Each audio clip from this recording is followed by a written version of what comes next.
What's up, guys? Welcome back to another episode of Behind the Facade. I'm your host, Gavin J. Gallagher, and on this podcast I explore the mental and emotional game often playing out subconsciously in your mind and in the mind of everyone else in the real estate or property investment market. The key to success in this game is to master your mindset, your behavior, to take your control of your thoughts, your emotions, and most importantly, your ego. So here we are on episode 35, which happens to be the last episode of season 1. We've been going for 35 episodes since I started this podcast, and we are now at the end of the year. So guys, it's a bit of a celebration podcast to get to the end of the year, and we're going to be starting season 2, episode 1. Well, I guess it'll be episode 36, but we'll be into season 2. And so last week I talked with Mr. Aaron Block of Metaprop, big proper tech VC fund in New York City. Super insightful guy, really smart guy, and at the forefront of all the tech disruption that is coming to the property market. So if you didn't listen to that, you should probably have a listen, because I do think a lot of the stuff that we get into is going to start showing up, and you're going to start seeing that buying property, selling property, managing property, all of that is going to start to get disrupted in through technology. And so we're going to start finding that there's apps and all sorts of stuff that we're using instead of going to agents. And obviously, if you're an agent, that is going to disrupt your business potentially. So it's all stuff that you really do need to pay attention to. Today, I wanted to shift gears a little, primarily because it's the end of the year. When you're listening to this, it is going to be a couple of days after Christmas, and I'm recording it, and I think Christmas is like the day after tomorrow. So for me, I'm thinking about Christmas break, I'm thinking about the new year, I'm thinking about all of this good stuff. And usually in around about this time of the year, I start to get out my notebook and I start writing out my goals and objectives for 2021. I start thinking about what am I going to try to achieve in 2021? What are my objectives for the year, my New Year's resolutions, shall we say? And it's something that, a lot of people suffer. I have done it in the past. A lot of people suffer from writing down a load of stuff. And it might range from, getting fit and stop drinking alcohol in January and all of these kind of things. And by the end of January, or by the middle of January, most of those things have kind of fallen flat on their face. And if you speak to anyone who runs a gym or a fitness club or anything like that, they will say that the best time of the year for new memberships is the 1st of January. Everyone comes along, they sign up to become, members of the gym and things like that. And within 2 to 3 weeks, they've stopped coming in, and they're starting to kind of think about cancelling their membership and stuff. So it is something that we really have to kind of hold ourselves accountable on, and that is one of the reasons why I brought along our guest today. Today I'm having a discussion with a good friend of mine, but also he's my coach, he's my performance coach. His name is JP De Villiers, or Jean Pierre if you want to use his full name. And JP is a high performance coach, speaker, an author. He's an author of 6 books, and I'm working with him on through a coaching program he runs called OTE, and I'm going to be putting a link in the show notes below. But it's funny, I actually mentioned this a couple of episodes back. I mentioned JP, and one of our listeners not only heard it and reached out to JP, but he actually joined the same OTE program that I happen to be on. So a quick shout out to Eddie. Eddie, I hope you're listening, and I hope you're going to enjoy today's conversation. JP has a very, very interesting story. I met him through a mutual friend based in London called Daniel Priestley. And Daniel himself is a bit of a coach, mentor, author, speaker. And Daniel runs a program called KPI, or Key Person of Influence. And when I went and did this KPI program about 2 years ago, one of the case studies he brought up was actually JP. And he told this terrific story about JP going back, many years now at this stage. But JP was a personal fitness trainer in London. And he was running around, working all hours. I mean, he'd first appointment be at 6 a.m. and his last appointment be at 9 p.m. or something. And he was doing that 6 days a week. And then Saturday night he was going crazy out with his friends and whatever. And he met with Daniel, and he was saying, I charge so much, whatever it was is the rate that, per hour. And he was convinced that that is the rate that you're going to get no matter what. You can't really change the market's opinion of what the rate is for a personal trainer.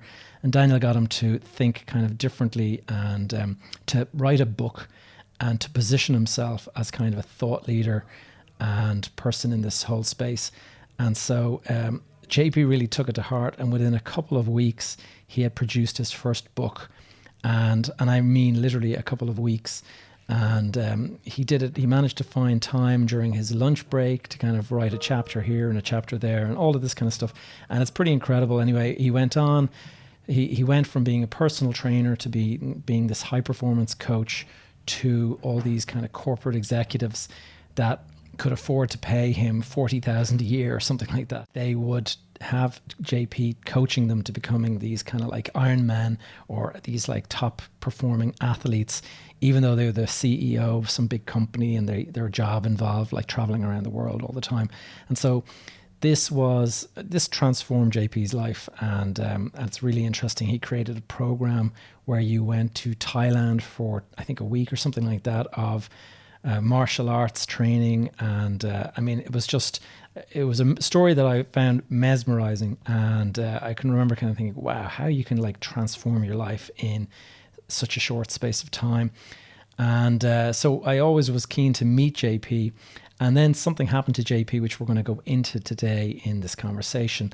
And I actually heard about this thing from Daniel. Daniel told me what had happened to JP, and so anyway, within a couple of weeks I met JP, and we hit it off great, and I joined his program. And anyway, I'm not going to get into all of that now. I think what we'll do is we'll get straight into the conversation with Mr. JP De Villiers.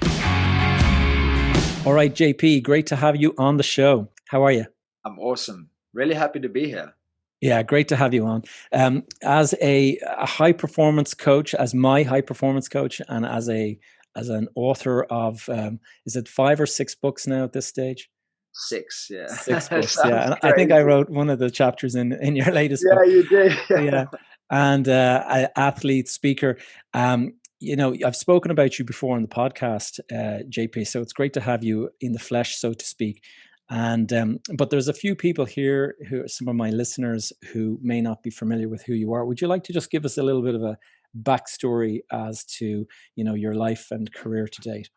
Yeah, absolutely. I will keep it as short as possible because my story is available, as you know, Gavin, many places online. So today, how I show up in the world is a high performance coach, speaker, author, and general human being. I'm always looking to, one, be the best that I can be, and then two, through written material and spoken word and one-to-one coaching conversations, to be able to share what I have learned in becoming the best version of me that can help others become the best version of themselves, whatever that looks like, because it's certainly not going to be my version of what living your best life looks like.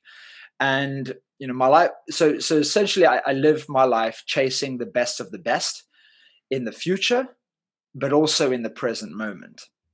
And this is not actually something that I knew always. I knew the future stuff, like chase the future. It was only recently, as I've been this constant, never-ending student in my life, that I've realized that you've also got to chase the best of the best in who you are and where you are right now.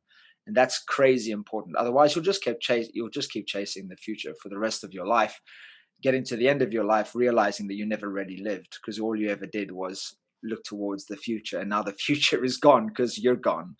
And my life didn't always look like this. I wasn't always in high performance. I didn't have a high performance or even a positive mindset. I grew up in Cape Town, South Africa, with lots of limitations around me on the external and a lot of limitations within me as a result of my external environment. I had a very negative mindset. I believed life happened to you. Life was unfair. The only goal in life, as a result of seeing what I saw around me my whole childhood, that the only goal in life was to get a job, pay your bills, and survive. And I came to a realization in my teens that regardless of what was going on around me or what was going on within me, I could find things that changed who I was and how I felt. And the first thing I ever found my first, I guess now I would call it a strategy. Probably then it was a crutch, but it was fitness. Because every time I got into fitness, I could forget what was going on at school, the bullying. I could forget what was going on at home, the uncertainty, the lack of safety, and not knowing what was going to happen when my father would turn up next, etc., or when he would harm himself next. And I found cycling, and I fell in love with. Well, I tried many different sports, but I eventually fell in love with cycling at the age of 13.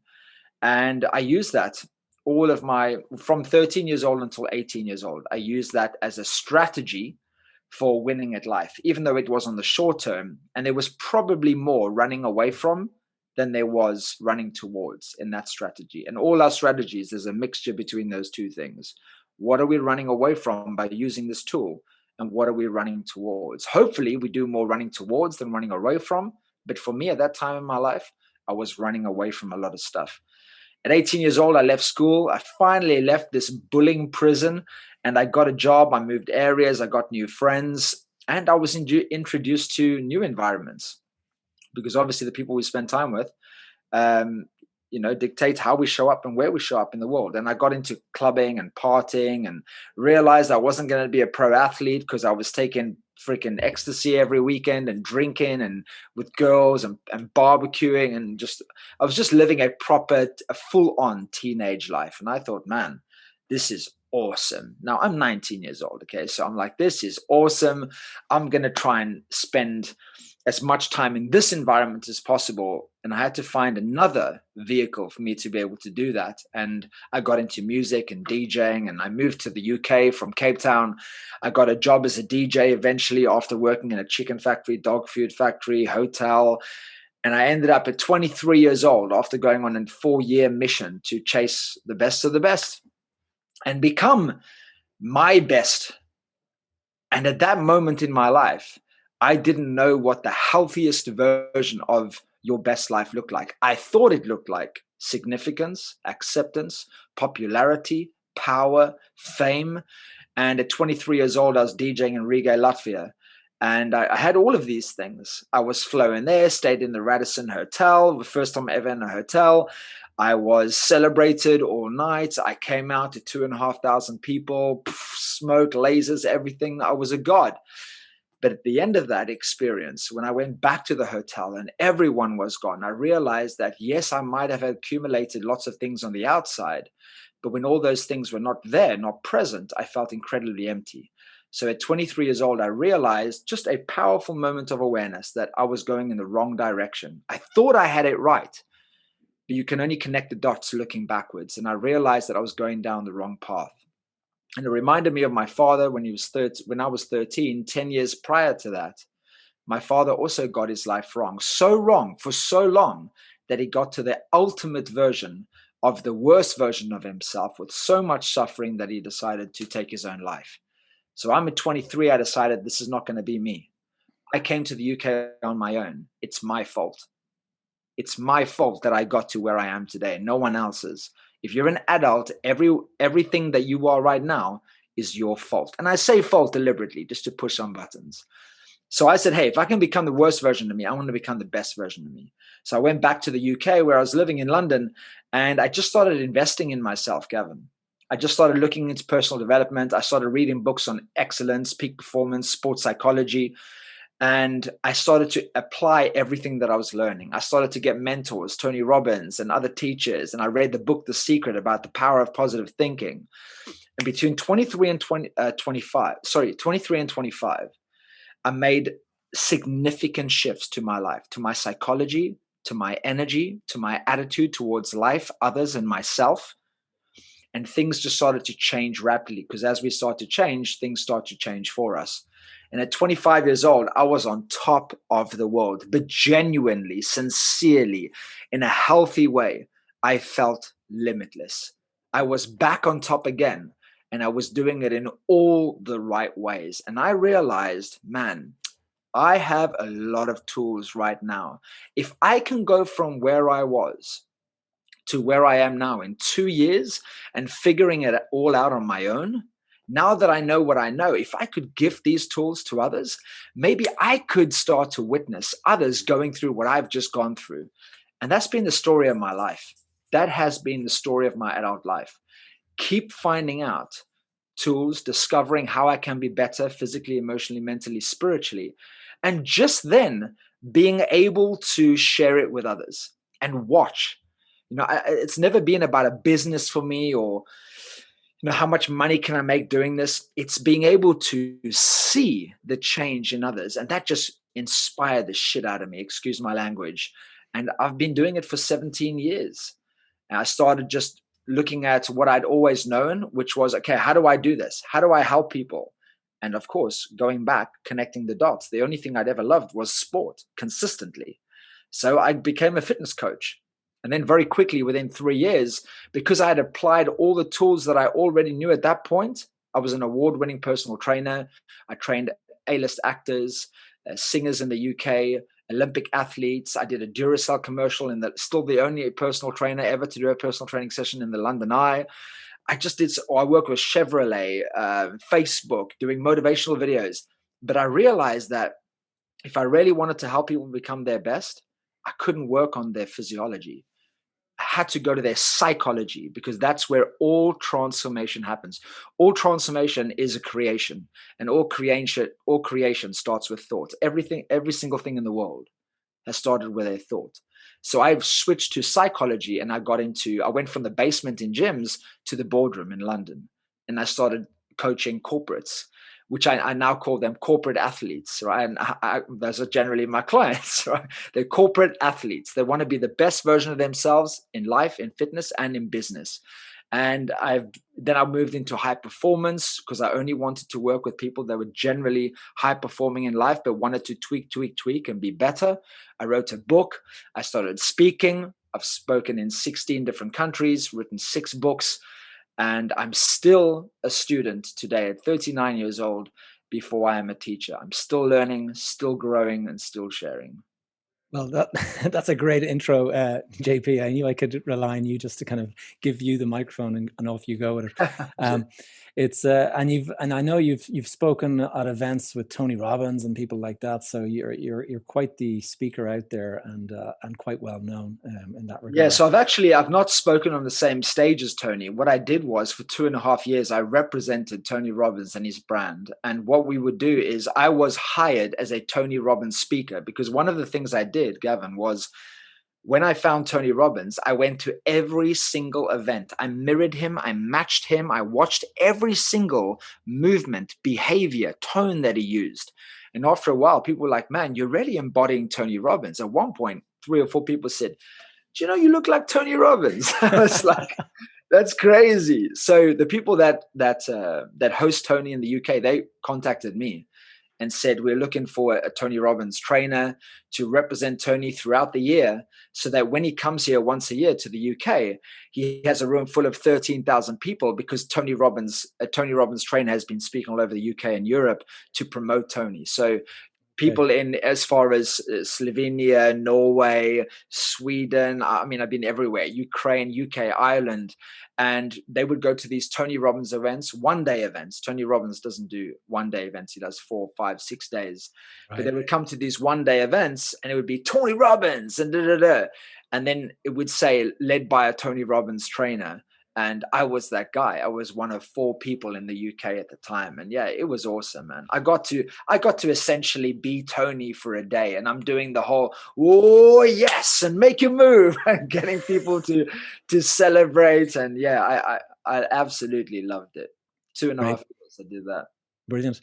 Well, switching gears a little bit, I thought I would bring it back to some of the mindset stuff that we were talking about. And in particular, we're all dealing with COVID-19, and it's been a very tough year. A lot of people struggling with what was totally unexpected challenges. I mean, nobody saw this coming, came out of the blue, and it's caught all of us by surprise. And some people have not coped as well as they could have. And I just thought maybe you'd share the unexpected events of the summer of 2019, and how you had to learn to deal with unexpected change.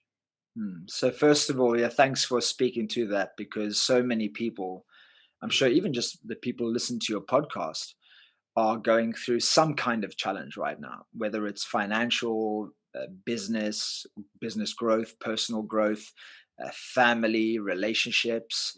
And, it's a really good time to speak about this. And I can't have enough conversations around this.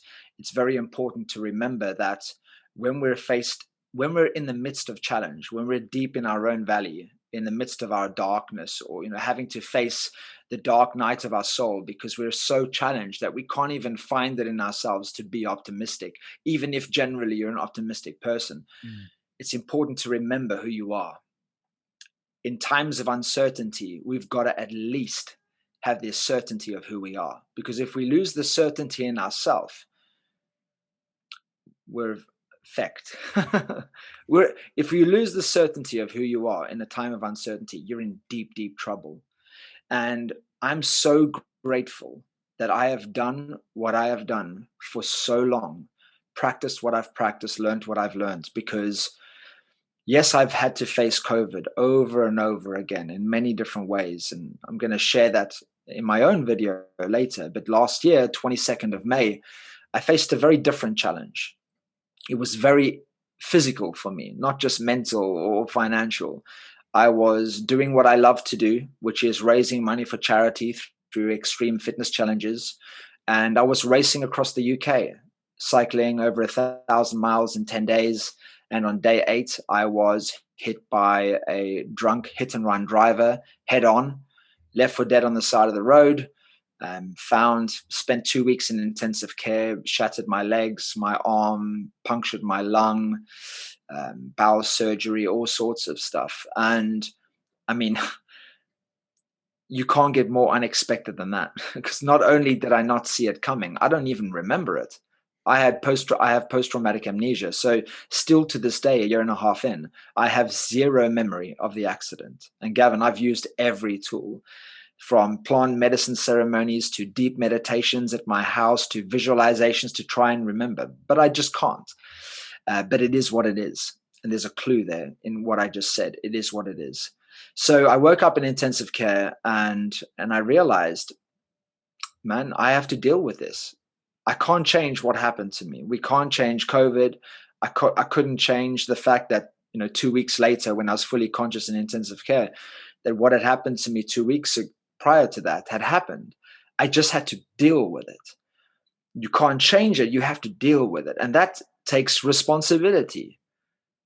Because it's all good sitting here and saying, why has this happened? I don't understand. But it won't change shit. The only thing that will change your experience is if you change your experience, or is until or when you change your experience. And the first thing I knew I had to do was I had to hold myself responsible for where I was and say, it is what it is. JP, don't make this worse than it is. Don't be a victim, because being a victim won't make you victorious. No amount of victimhood will give you victory. No amount.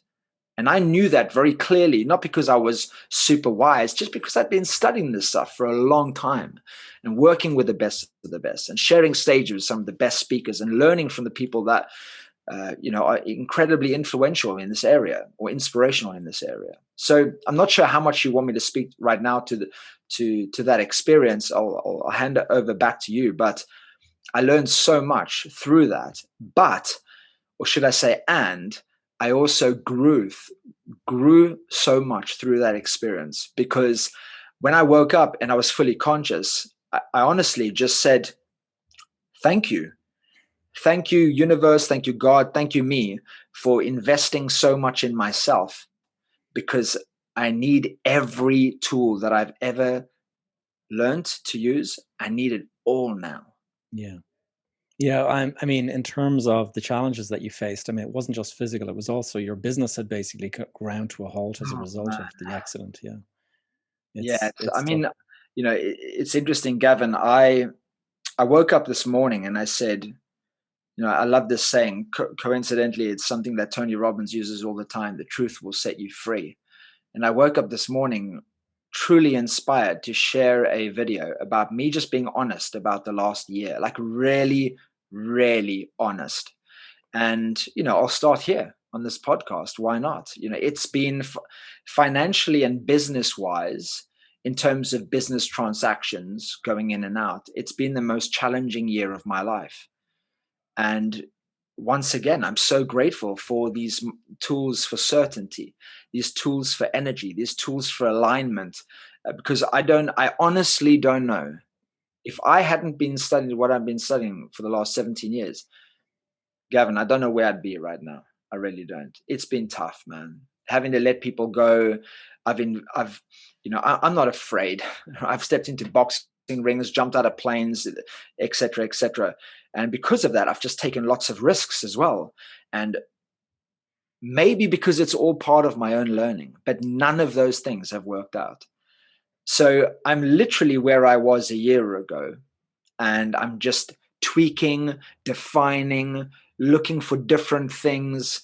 But yeah, it's been incredibly challenging.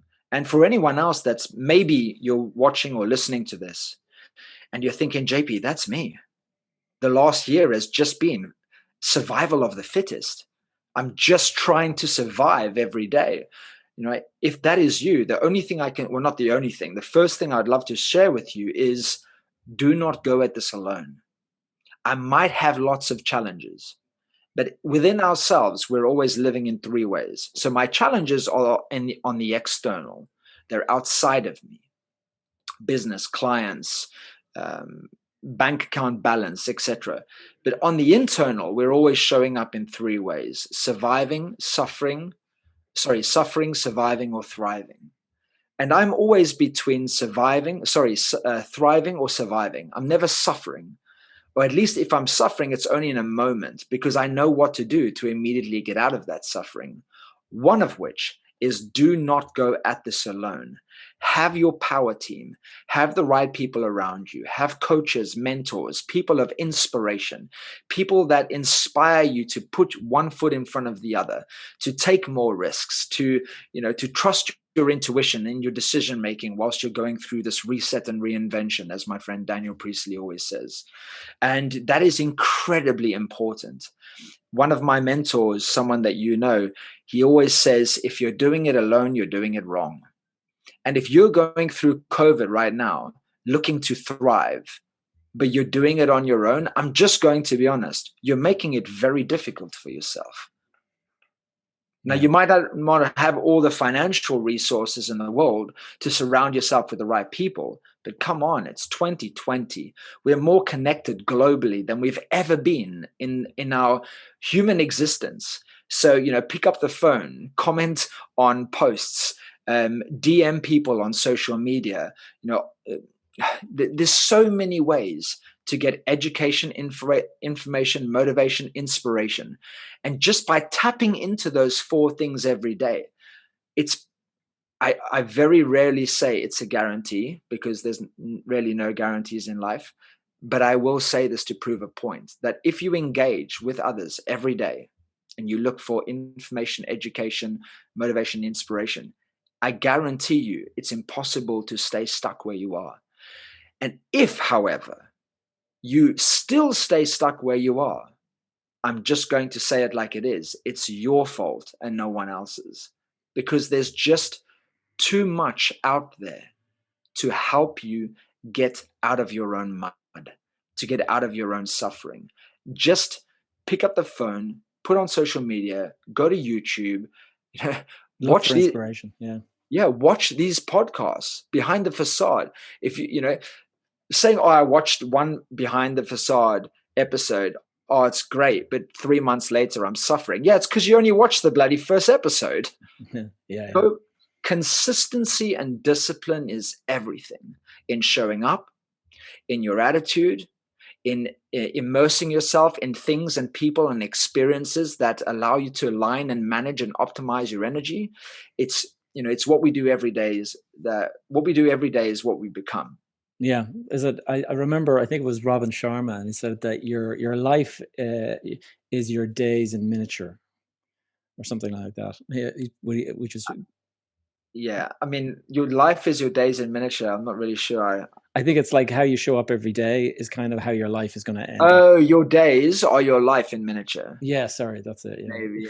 Maybe. I screwed up. To me, that makes more sense. Basically, if you look at that, I mean, I've never heard that before. This is what I love about showing up in conversations, because you might be giving stuff, but you're learning stuff at the same time. all relationships, healthy relationships, are a two-way value exchange. I've never ever heard that before, but that's absolutely brilliant. So I'll just, speak back to that.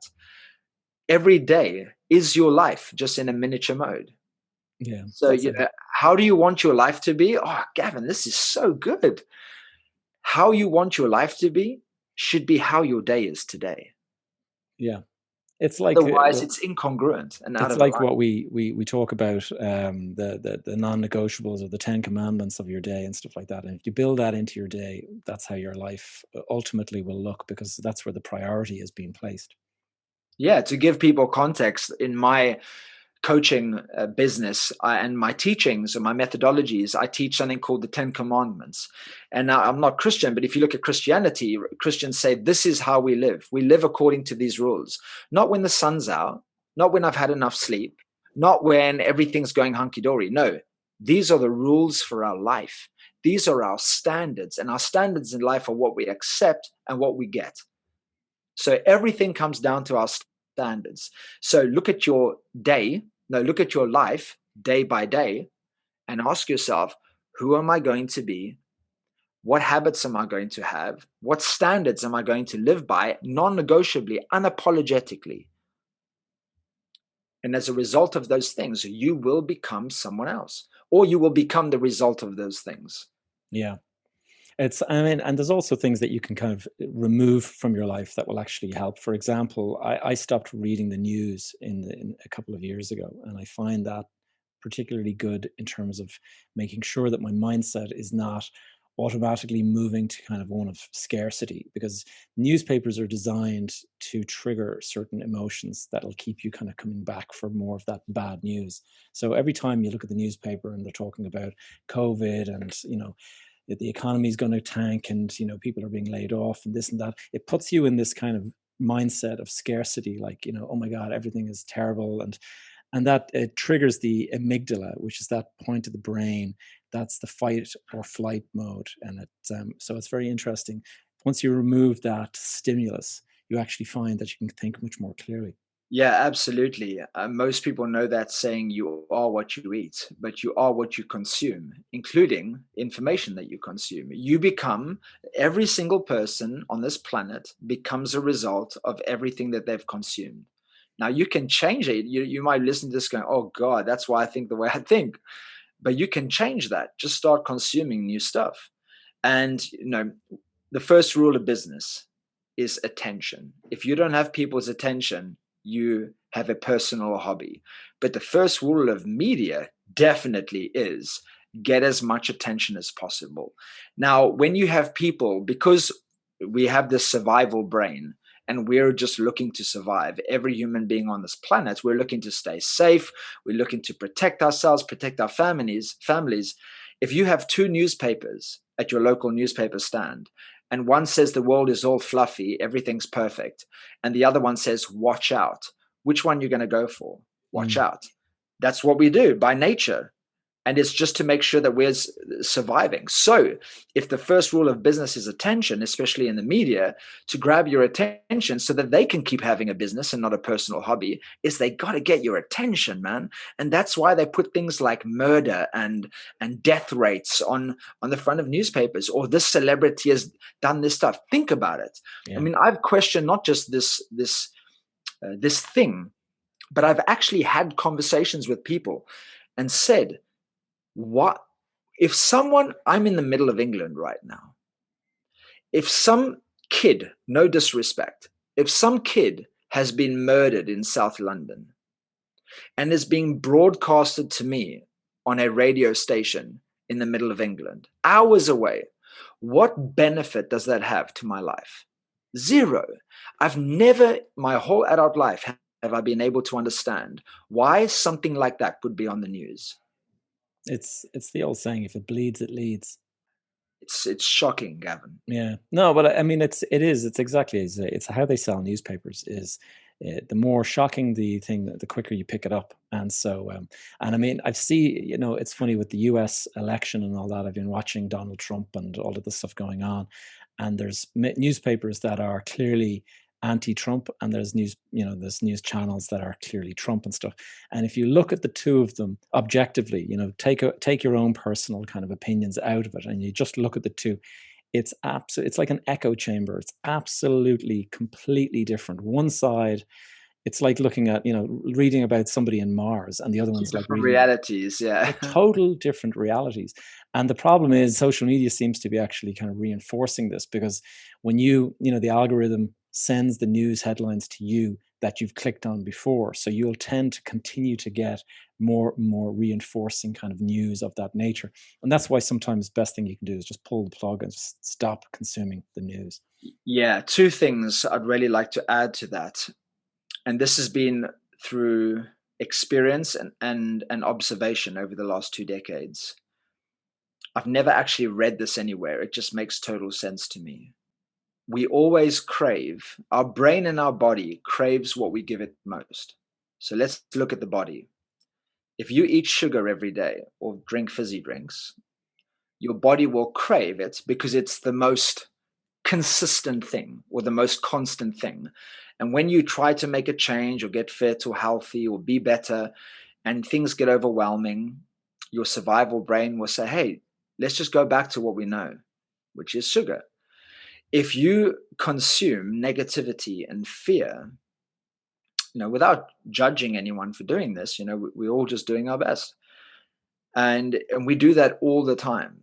We will gravitate towards that again and again and again. And the more, I'm sure there's people watching this right now that this has happened to you. The more we got into COVID, the more videos you watched, news updates, fear-based information.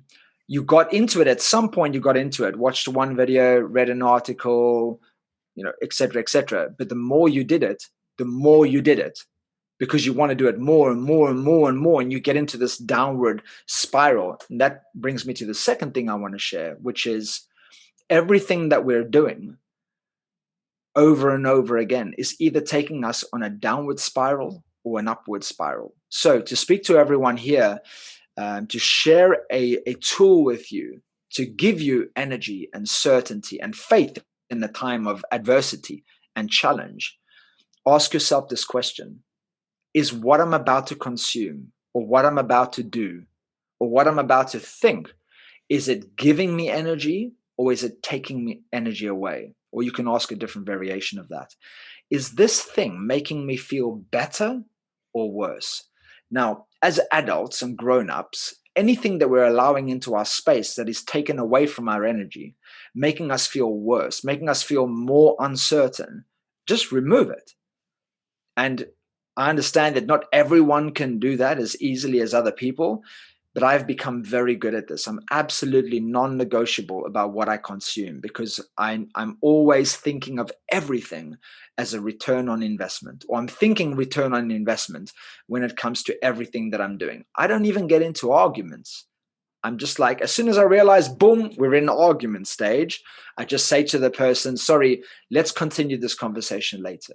Because this right now is actually not adding to who I need to be today to create the life that I want to create.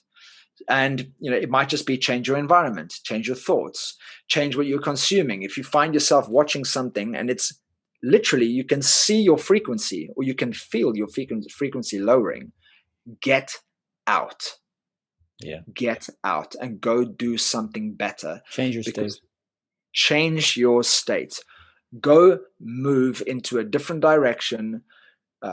Go do a workout. Pick up a podcast of inspiration. Read something inspirational. And what will happen is, as you start to change your focus and where you're putting your energy, you'll change your frequency. When you change your frequency, because like Albert Einstein said, everything is energy. And if you match the frequency of the reality you want, you cannot help but get it. As you change your frequency, you will see change on the external. It will happen. But until you do that, nothing will change for you. And that is why some people keep trying to change their life and their business and over and over and over again, but they're not willing to change how they feel on the inside, and they can't understand why things don't change. Yeah. So even though I said before, like, oh, this year's been very challenging, I have total faith because of my internal.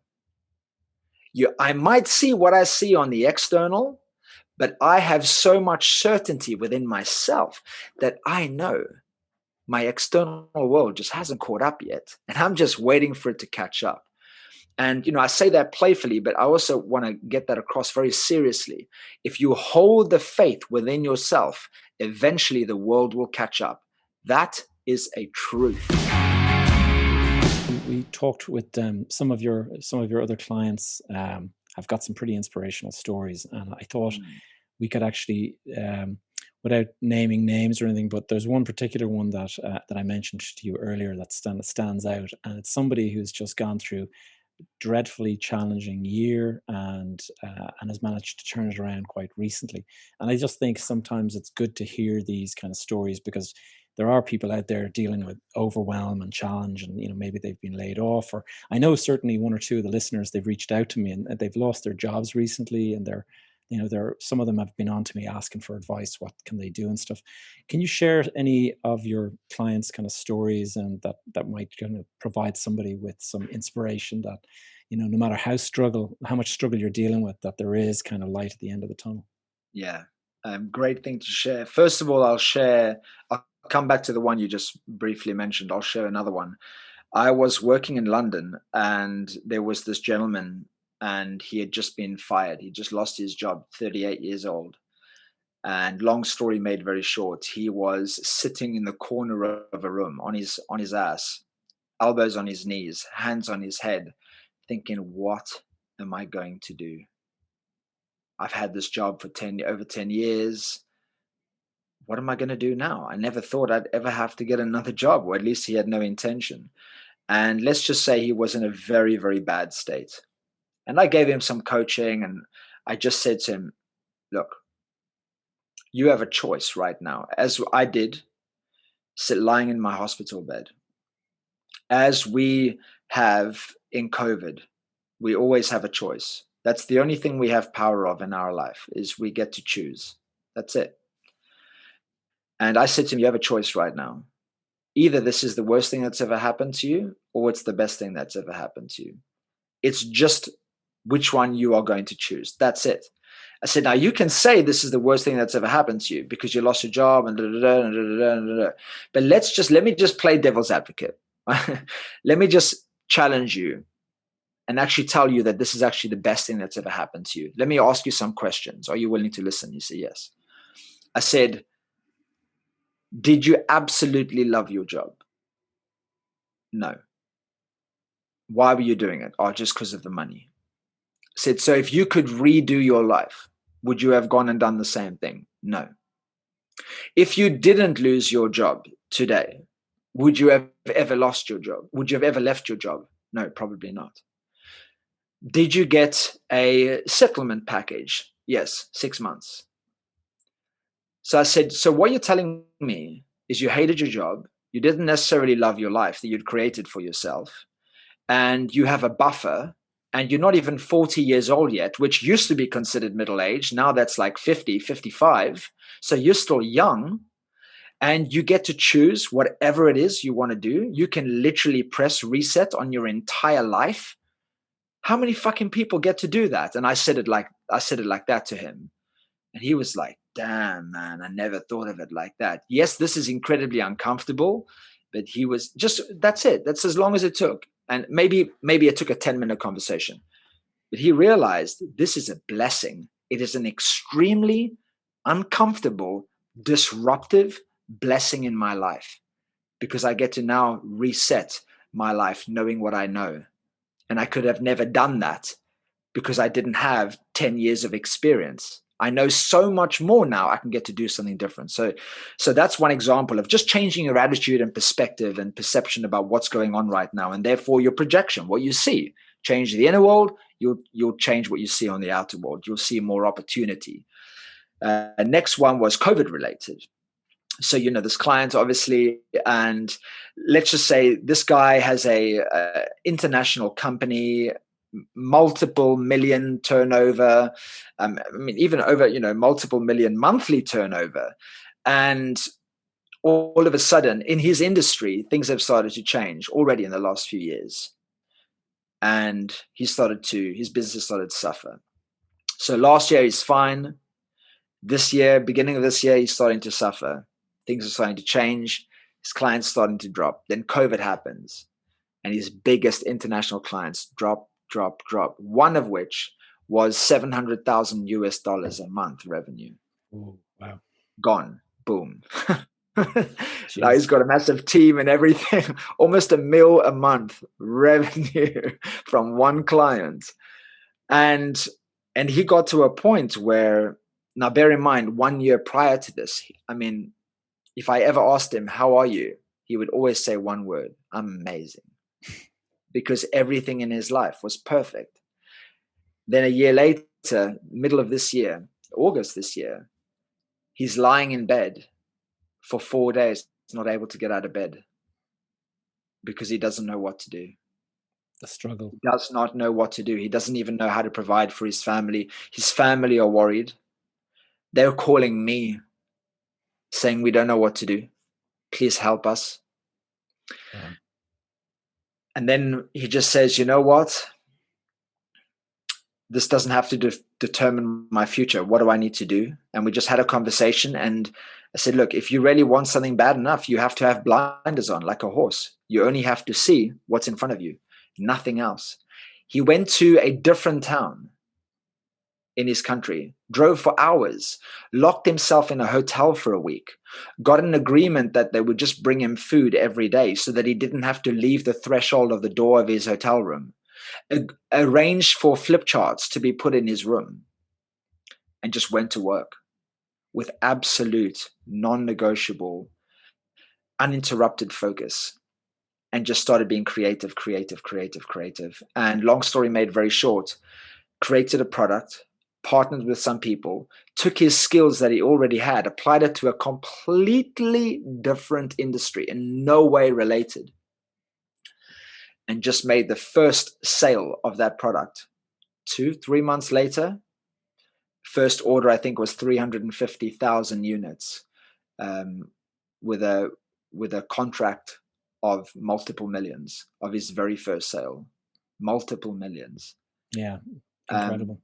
I mean, it's just, so what's the story there? If you want something bad enough, are you willing to do whatever it takes? Because if you're not willing to do whatever it takes, there might be a time in your life where you live with regret for the things that you didn't do. But I believe this, Gavin, at my core, that if you really do, sorry, rarely, my accent, really, as in REALLY, if you really do whatever it takes, even if you fail, you will have no regret, because inside you, you'll know, I did my absolute best. And that is what matters, that we do our absolute best, not do perfect, not do perfection, just do our best. And he knew for him to do his best, he had to do that. He had to have a word with his family. He had to get permission. Sometimes we just need permission to go all in. And right now, for a lot of us, we need to get that permission from others. And we need to be non-negotiable about getting this permission, do whatever it takes to get the permission, not to force it on others. But also we need to give ourselves the permission. Yeah, it's a good point, because I remember years ago, my uncle died. He actually took his own life as well. And I can remember being thrown into the deep end and having to kind of manage the fallout from that. And I felt this kind of complete overwhelm. There was so many things coming at me, all this new stuff. I had to kind of step into the role that he had before. And I had no idea about any of these businesses and stuff like that. And I remember just then thinking, God, I'm completely overwhelmed. I have no idea where to even begin. And what I actually did was I checked myself into a hotel down the country here in Ireland. And I think I did 4 days on my own completely. And it was exactly what I needed. I needed that kind of total removal from all of the distractions that normally kind of get in your way. And similar to the story that you've just shared there. It's funny how that removal from, because if you're going to your office every day thinking that you can kind of create a bit of space to have that kind of thinking, it just doesn't happen. You go into your office, people start asking you questions, you check your email, next minute the email gets you kind of back on the overwhelm. So so Yeah, yeah, absolutely. Every time you do that, you're compromising. Every time you give, look, we all have, Gavin, you know this, I've shared this with you before. We all have three things in our day-to-day life that we can leverage on, and that's our space, our energy, and our time. Every single time you're in the work, quote unquote, and someone calls you, you've just compromised. yeah, it's so true.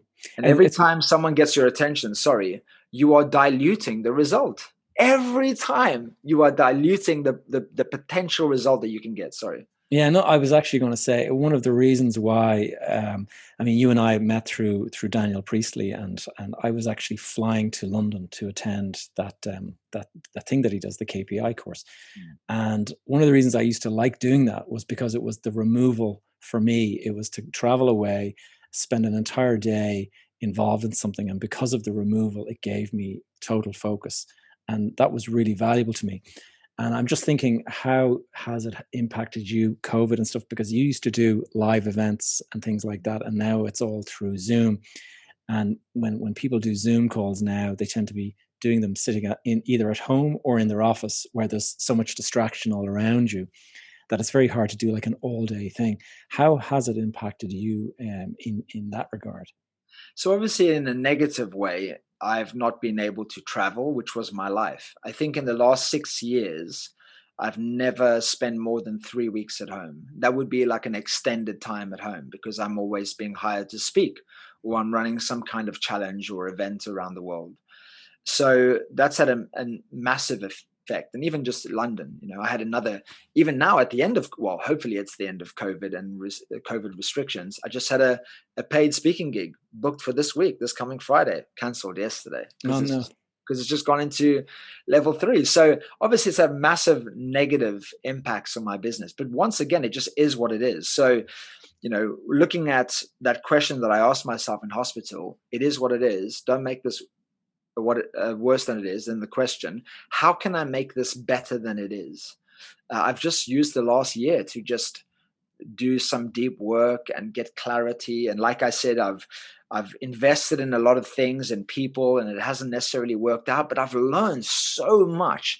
And that's been a really, this year has been so valuable for me in that I've learned so much about business, about myself, also about how I can change what I do so that when this happens again, it doesn't affect me so much. So as a result of COVID, I took my one-to-one coaching and I put it into a 3-month coaching program where it's not just one-to-one because I charge tens of thousands for one-to-one coaching. So I put it into a group and I called it the OTE, Ordinary to Extraordinary program. And I thought, how can I work with the same type of people? High performers, hungry for more, frustrated because they know they can play a bigger game and they just want some accountability. And I created this program and it's just been absolutely amazing. And we're halfway through the first one now. The next one starts in February 2021. And if it wasn't for COVID, that would not exist. The OTE program would not exist if it wasn't for COVID. So Every cloud has a silver lining, as they say. absolutely. Well, Yeah. that's a choice, right? To believe. Yeah, yeah, yeah. It's, I know you and I believe that to the core. Big time, yeah. But, yeah. I was going. We're coming near the end of our thing. I was just going to ask you about everyone's. We're a couple of days away from Christmas and the New Year and all of that, and people are maybe looking ahead to 2021 and thinking about mapping out plans and objectives and goals for 2021. Do you have any tools or strategies that you would recommend people if they're thinking about 2021 and just how to kind of frame all of that just for the best results? Yeah, so I'm such a huge believer in finishing strong in everything that I do. And now is such a great time to set yourself up for the new year. A lot of people start in January. They're like, right, let's get to work. But then half of January is lost in trying to find clarity. Like, no, get the clarity now.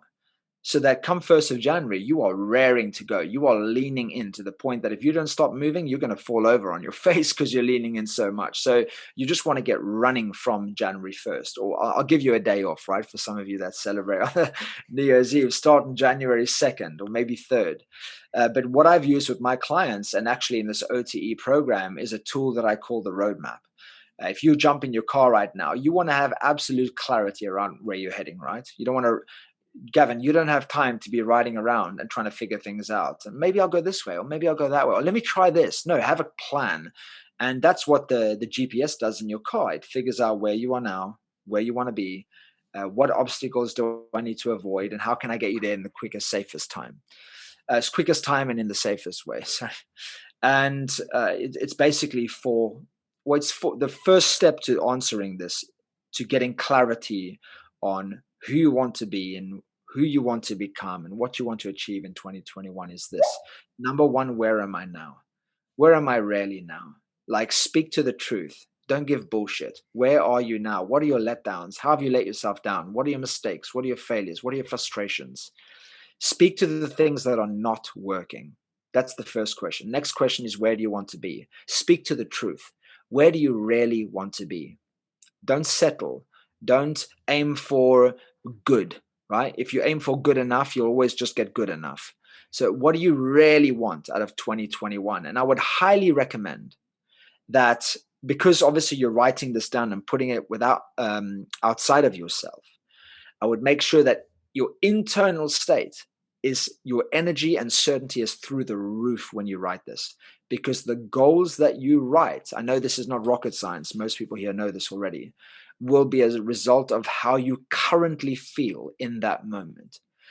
I never write goals until I've done a workout and maybe I've meditated, because I'm bringing the very best of me to this exercise. So then, right, number two, where do I want to be? Where do I really want to be? Spiritually, financially, relationally, mentally, emotionally. Who do I want to be? What do I want to create? Number three, what might get in my way? Like the GPS works out everything, the traffic, obstacles, crashes. You want to avoid those things. Don't get there and go, oh man, I should have known. No, now's your opportunity to do the work and figure out what might stop me, what might hold me back, who might be a block, what boundaries do I need to set up, who's going to challenge me, who's going to let me down, who do I need to get around more.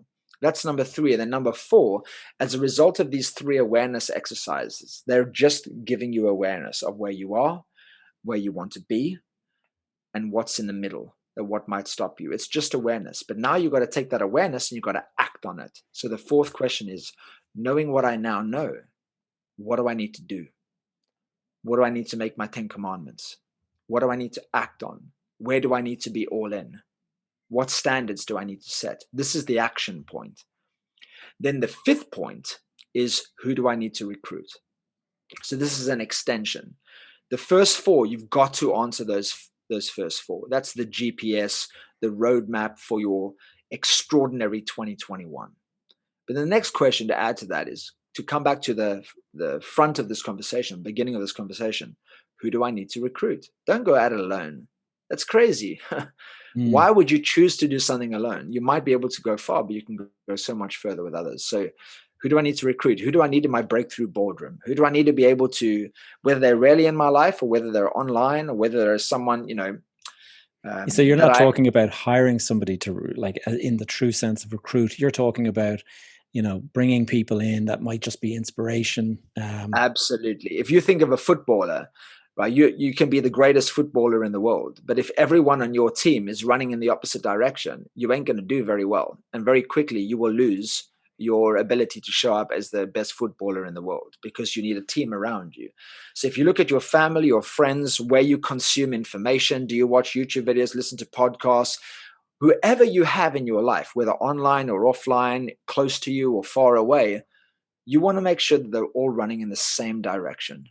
And the more people you can get running in the same direction, the greater your advantage. It's like, once again, a football game, a rugby game. If someone gets taken off the field, right, the team shits themselves because they know the other people have more.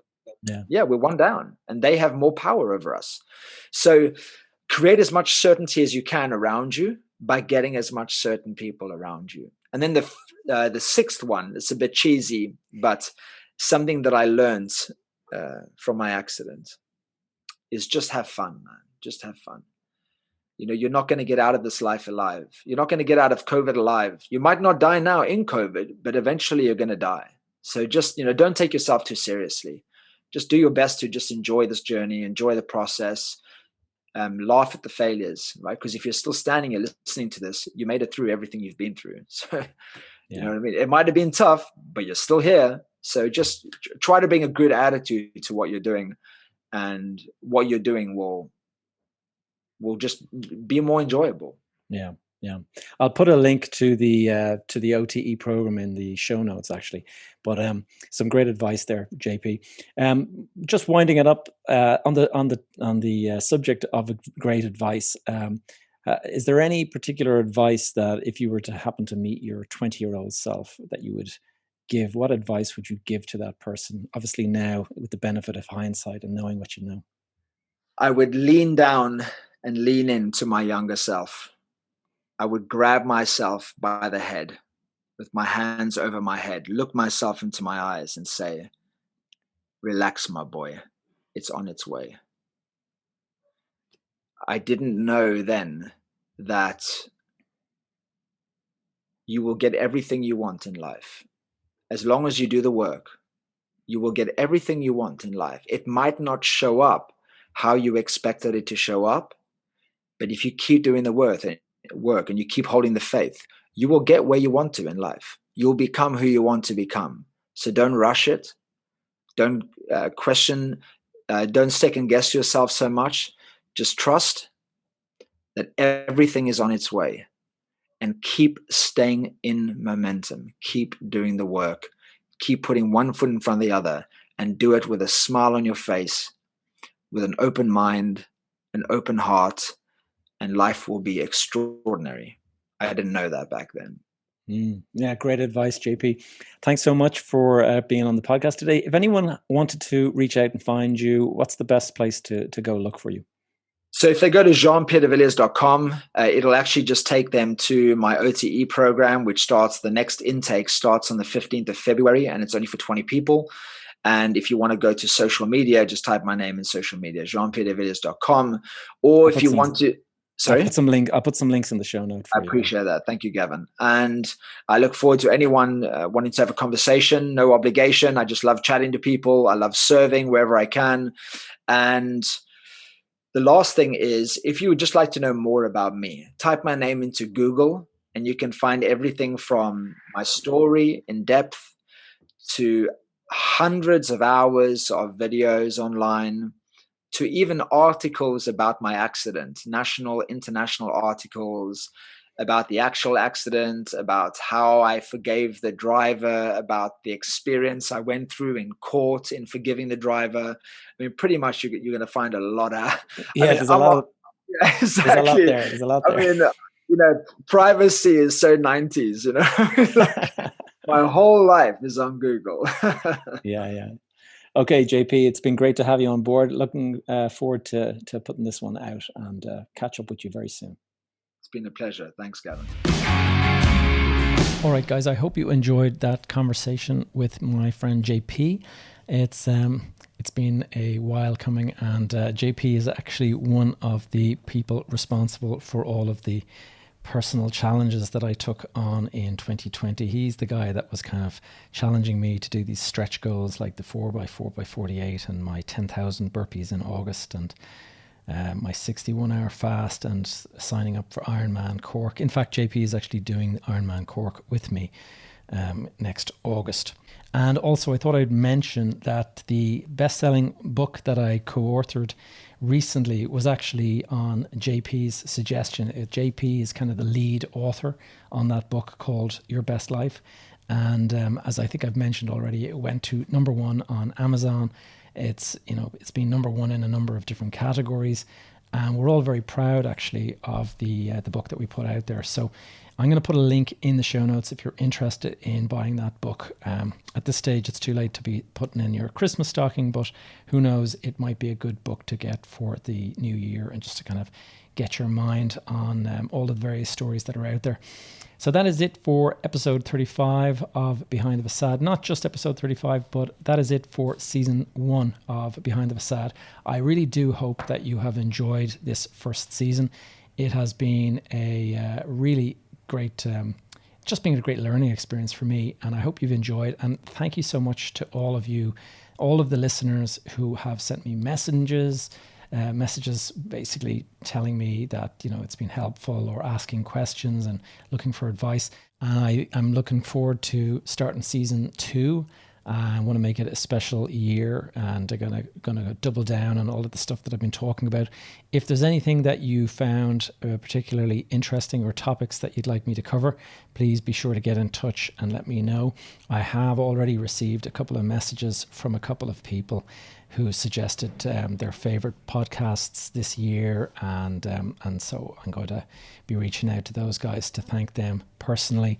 And thanks to everybody who has joined the Facebook community. If you can, it would be very much appreciated if you can try and leave me a 5-star rating, or if you can leave a review over on iTunes or the Apple Podcasts platform, or wherever you listen to podcasts for that matter. If you have any questions, as always, you can find me over on the Facebook community, Behind the Facade community, or you can use social media to track me down, and that is Gavin J. Gallagher. And what I'm going to be doing, I actually have a lot of Zoom calls that I've done for these podcasts with guests, and they're all videoed, and so I'm actually going to be repurposing quite a bit of the content that came out this year from the various conversations that I had, and I'm going to be putting it all into the Prop Tech TV YouTube channel. So by all means, go and check out Prop Tech TV on YouTube. And I'm also going to I've kind of been toying around with the idea of starting a weekly video over on my personal YouTube channel, and that is Gavin J. Gallagher.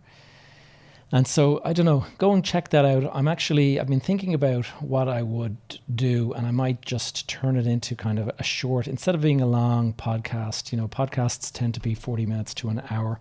What I'm thinking of doing is just having a weekly 8 to 10 minute video, or maybe 6 to 10 minutes, and just to kind of pick one particular topic and just go into it and then leave it there. And I have always enjoyed making videos over the years. So guys, thanks for all your support. It's been a really great year, and I look forward to communicating and contacting you all in the new year.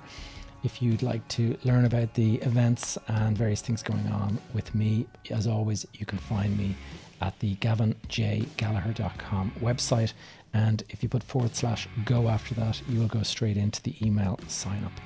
So guys, thank you so much again, and wishing you all a very good new year, and see you in 2021.